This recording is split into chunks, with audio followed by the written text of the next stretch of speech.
Good afternoon guys. Nandito tayo ngayon guys sa sa Crocodile Island. So ayun, pupunta tayo sa taas. Titingnan natin. Alam nyo guys kung bakit yan tinatawag na crocodile. Ito yung bunganga niya. Yan. Crocodile. Yan ang bunganga niya. Tapos ito yung katawan. So ang buntot niya guys nandun sa likod. Aakyat tayo mamaya dyan. Tara. So ayan guys. Dito tayo.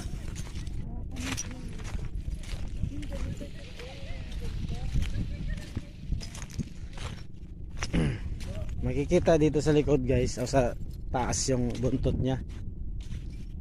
Okay tayo.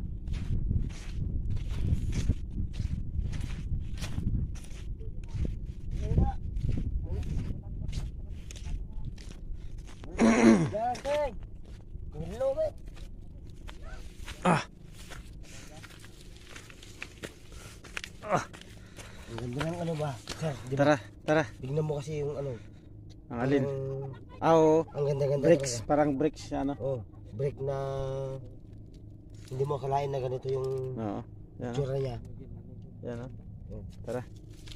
Ups. Pero sa ibang kaya. Wow. Pero napatuloy yan.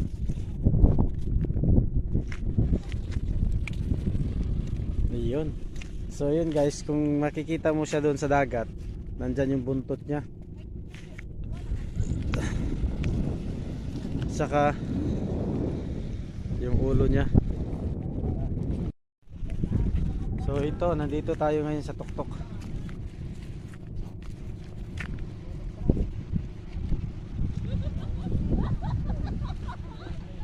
Ayan.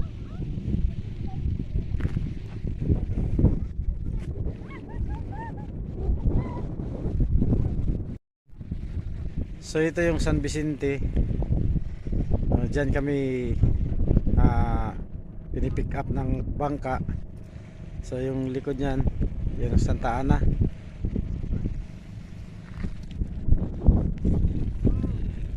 Ito na yung Palawi. Yan.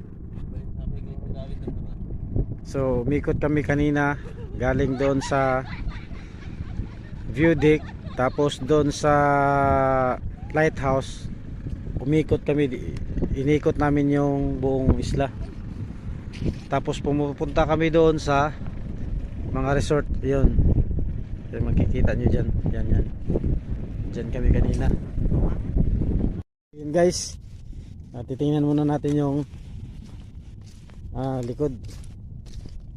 Mas maganda daw yung view site dito. Titingnan natin. Ito yung bunganga dyan guys, oh. Yan. Yan.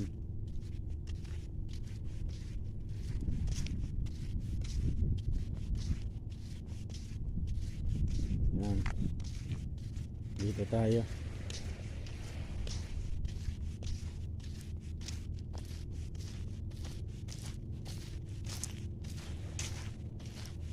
Oh, ayos pala. May bunganga.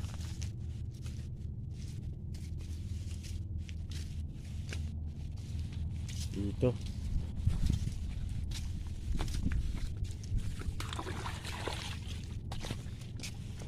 So yan guys.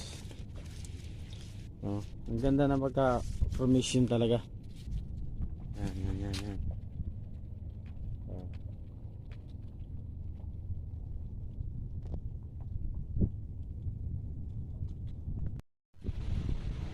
Sobrang ano guys, sobrang pagkaganda niya kasi ito pa, solid pa siyang bato. Yan oh. Solid pa siyang bato. Yan, pag mag low tide siya, yan oh. Ano yan? Puro bato yan. Ganda. Sobrang ganda. Yan.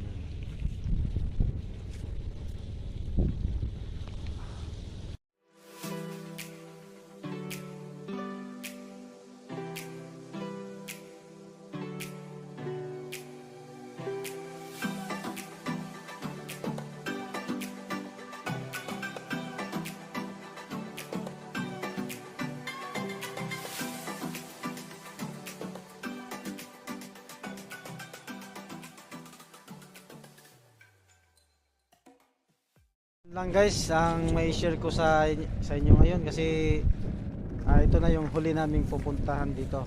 Hindi So, pa sir. Hindi pa. Alin? Meron pa. pang snorkeling. Mag-snorkeling tayo. Masisid mo na lang. O sige, sisirin namin, mag-snorkeling kami Snorkeling. kasi nandyan yung pawikan dyan. So yun. Pwede Ano pa? Tulad nun, sa silong lang. Tama pa, may amats pa.